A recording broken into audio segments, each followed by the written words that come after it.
मीठे बच्चे, ये कल्याणकारी पुरुषोत्तम संगम युग है। इसमें पुरानी दुनिया बदल नहीं होती है। इस योग को तुम भूलो मत। प्रश्न: बाप छोटे बड़े सभी बच्चों को आँख समान बनाने के लिए एक प्यार की शिक्षा देते हैं, वह कौन सी? उत्तर: मीठे बच्चे, अब भूले मत करो।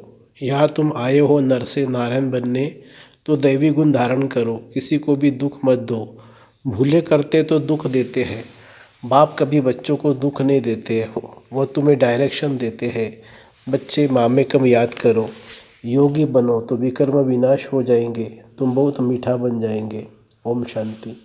जो बच्चे अपने को आत्मा समझ परमपिता परमात्मा के साथ योग लगाते हैं, उनको सच्चा योगी कहा जाता है।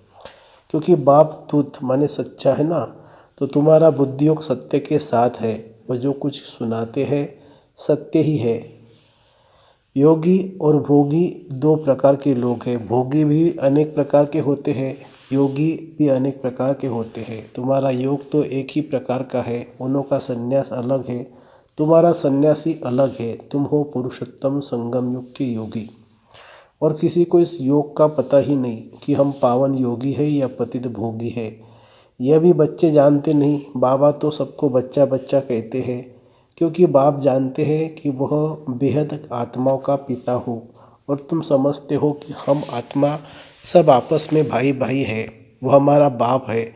तुम बाप के साथ योग लगाने से पवित्र बनते हो। वह भोगी, तुम हो योगी। बाप अपना परिचय तुमको देते हैं। यह भी तुम जानते हो कि यह पुरुषोत्तम संगम युग है। यह तुम्हारे बिगर कोई जानते नहीं है। इसका नाम है पुरुषोत्तम संगम युग। इसलिए पुरुषोत्तम अक्षर को कभी नहीं भूलना।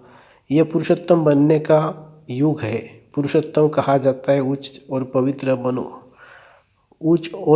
मनुष्य को। उच्च और पवित्र ये लक्ष्मी नारायण थे। तुमको अब टाइम का भी पता पड़ा है। 5000 वर्ष के बाद ये दुनिया पुरानी होती है, फिर इसको नया बनाने के लिए बाप आते हैं। अब हम हैं संगम युगी ब्राह्मण कुल के। ऊंचते ऊंच है ब्रह्मा, परंतु ब्रह्मा को शरीरधारी दिखाते हैं। शिवात्मा तो अशरीरी है। बच्चे समझ गए हैं, अशरीरी और शरीरधारी का मिलन होता है। उनको तुम कहते हो बाबा। ये वंडरफुल पार्ट है ना, इनका गायन भी है, मंदिर भी बनते हैं। कोई किस रीति कोई किस रीति रथ को श्रृंगारते हैं। यह भी बाबा ने बताया है। बहुत जन्मों के अंत के जन्म के भी अंत में प्रवेश करता हूँ। कितना क्लियर समझाते हैं। पहले पहले भगवानुवाच कहना पड़े, फिर मैं बहुत जन्मों के अंत में सभी राज बच्चों को भी समझाता हूँ, और कोई समझ भी ना सके। तुम बच्चे भी कभी कभी भूल जाते हो। पुरुषोत्तम अक्षर लिखने से समझेंगे ये पुरुषोत्तम युग ही कल्याणकारी युग है। अगर युग याद है तो समझेंगे अब हम दुनिया के लिए बदल रहे हैं। नई दुनिया में होती है देवताएं। युगों का भी अब तुमको पता पड़ा है। बाप समझाते हैं मीठे बच्चे, संगम युग को कभी भूलो मत। यह भूलने से सारा ज्ञान भूल जाता है। तुम बच्चे जानते हो अब हम बदल रहे हैं। पुरानी दुनिया भी बदल नहीं होनी है। बाप आकर दुनिया को भी बदलते हैं, तो बच्चों को भी बदलते हैं। बच्चे बच्चे तो सभी को कहते हैं। सारी दुनिया की जो भी आत्माएं हैं सब बच्चे हैं। सबका पार्ट इस ड्रामा में है। चक्र को भी सिद्ध करना है। हर एक अपना अपना धर्म स्थापन करते हैं। ये देवी देवता धर्म सिवाय बाप के कोई स्थापन कर न सके। यह धर्म कोई ब्रह्मा नहीं स्थापन करते। नई दुनिया में है देवी देवता धर्म, पुरानी दुनिया में सब मनुष्य ही मनुष्य है। नई दुनिया में देवी देवताएं होते हैं। देवताएं पवित्र है। वह रावण राज्य ही नहीं। बाप तुम बच्चों को रावण पर विजय प्राप्त कराते हैं। रावण पर विजय प्राप्त होते ही राम राज्य शुरू हो जाता है। राम राज्य नई दुनिया को और रावण राज्य पुरानी दुनिया को कहा जाता है। राम राज्य कैसे स्थापन होता है यह तो तुम बच्चों के सिवाय कोई जानते नहीं है। रचिता बाप बेट तुम बच्चों को रचना का राज समझाते हैं। बाप है रचिता, बीज रूप। बीज को कहा जाता है वृक्षपति। अब वह जड़ बीज है, उनको तो ऐसे नहीं समझेंगे। तुम जानते हो बीज से ही सारा झाड़ निकलता है। सारे विश्व का कितना बड़ा झाड़ है। वह है जड़, वह है चैतन्य सत्यचित आनंद स्वरूप। मनुष्य सृष्टि का बीज रूप बाप है, उससे ही कितना बड़ा झाड़ निकलता है। मॉडल तो छोटा बनाते हैं, मनुष्य सृष्टि का झाड़ सबसे बड़ा है। ऊंचते ऊंच बाप नॉलेजफुल है, उन झाड़ों की नॉलेज बहुतों को होती है, इसकी नॉलेज तो एक बाप ही देते हैं। अब बाप ने तुम्हें हद की बुद्धि बदल बेहद की बुद्धि दी है, तुम इस बेहद के झाड़ को जान गए हो। कितना बड़ा पोलार इस झाड़ को मिला हुआ है। बाप बच्चों को बेहद में ले जाते हैं। अब सारी दुनिया ही पतित है, सारी दुनिया ही हिंसक है, एक दो को हिंसा करने वाले हैं। अब तुम बच्चों को ज्ञान मिला है, अहिंसक सिर्फ एक ही देवता धर्म होता है। सतयुग में सभी पवित्र सुख शांति में रहते हैं, सभी मनोकामनाएं एक के जन्मों के लिए पूरी हो जाती है। सतयुग में कोई कामना नहीं, अनाज सब कुछ अथाह मिल जाता है। यह बॉम्बे पहले नहीं थी, देवता खारे सागर के किनारे जमीन पर नहीं रहते हैं। मीठी नदियाँ जहाँ थी वहाँ देवताएं थे, मनुष्य थोड़े थे, एक एक को बहुत जमीन होती है। सतयुग में है वॉइसलेस बर्ड, तुम योग बल से विश्व की राजाई लेते हो, उसको ही रामराज्य कहा जाता है। पहले पहले नया झाड़ बहुत छोटा होता है, पहले थूर में एक धर्म था, फिर फाउंडेशन से 3 ट्यूब निकलती है। एक जैसे फाउंडेशन है देवी देवता धर्म का, थूर से टालटालियाँ छोटी छोटी निकलती है। अब तो इस झाड़ का थूर ही नहीं है, और कोई ऐसा झाड़ होता ही नहीं है। इसका मिसाल भी बड़ के साथ एक्यूरेट है। बड़ का झाड़ सारा खड़ा है, लेकिन थूर है ही नहीं, सूखता भी नहीं है। सारा झाड़ हरा भरा खड़ा है, बाकी देवी देवता धर्म का फाउंडेशन है नहीं। थूर तो यह है ना, राम राज्य अथवा देवी देवता धर्म भी थूर में ही आ जाता है। बाप कहते हैं हम धर्म स्थापन करते हैं। यह सब बातें तुम संगम युगी ब्राह्मण ही समझते हो। तुम ब्राह्मणों का है छोटा सा कुल, छोटे छोटे मठ पंथ निकलते हैं ना। अरविंद आश्रम है, कितना जल्दी जल्दी वृद्धि को पाते हैं, क्योंकि उनमें विकार के लिए कोई मना नहीं। यहाँ बाप कहते हैं काम महाशत्रु है, उन पर विजय पानी है, ऐसे कोई कह न सके, नहीं तो उन्हों के पास भी हंगामा हो जाए। यहाँ तो है ही पतित मनुष्य, तो पावन बनने की बात नहीं सुनते। कहते 5 विकार बिगर बच्चे कैसे पैदा होंगे। उन बेचारों का भी दोष नहीं है। गीता पाठी कहते भी है भगवानुवाच काम महाशत्रु है। उनको जितने से जगज्जित बनते हैं, परंतु समझते नहीं है। वह जब यह अक्षर सुनाते हैं तो उन्हों को समझाना चाहिए। इस पर बाबा कहते हैं जैसे हनुमान दरवाजे पर जूतियों में बैठता था, बाबा भी कहते जाकर किनारे पर सुनकर आओ, फिर जब यह अक्षर कहे तो पूछो इसका रहस्य क्या है। जगज्जित तो यह देवताएं थे, देवता बनने के लिए तो इन विकारों को छोड़ना पड़े। यह भी तुम कह सकते हो, तुम ही जानते हो कि अब रामराज्य की स्थापना हो रही है। महावीर भी तुम हो, इसमें डरना की कोई बात नहीं है। बहुत प्यार से पूछना चाहिए, स्वामी जी आपने बताया कि इन विकारों पर विजय पाने से विश्व के मालिक बनेंगे, लेकिन आपने यह तो बताया नहीं कि पवित्र कैसे बने। अब तुम बच्चे पवित्रता में रहने वाले महावीर हो, महावीर ही विजयमाला में पिरोए जाते हैं। मनुष्यों के कान तो रॉन्ग बातें सुनने पर हीरे हुए हैं।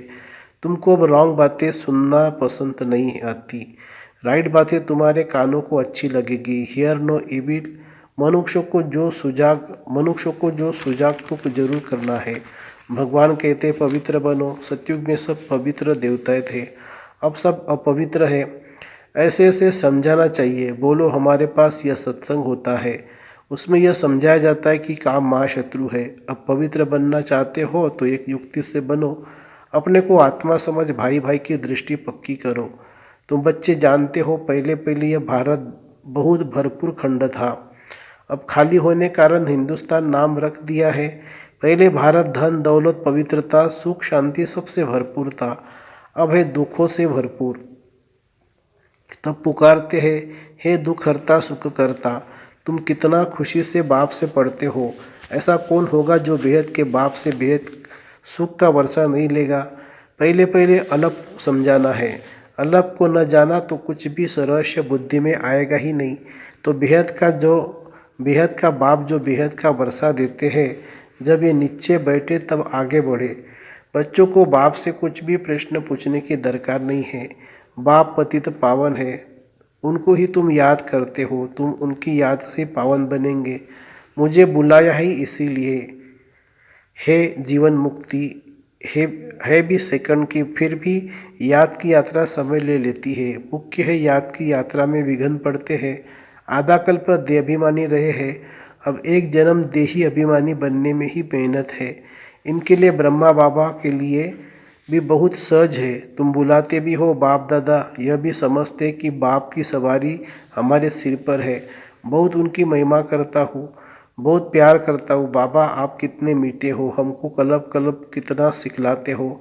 फिर आधा कल्प आपको याद भी नहीं करेंगे, अब तो बहुत याद करता हूँ। कल हमारे में कुछ भी ज्ञान नहीं था, जिसकी पूजा करते थे हमको यह थोड़ी मालूम था कि हम यह बन जाएंगे। अब तो वंडर लगता है, योगी बनने से फिर यह देवी देवता बन जाएंगे।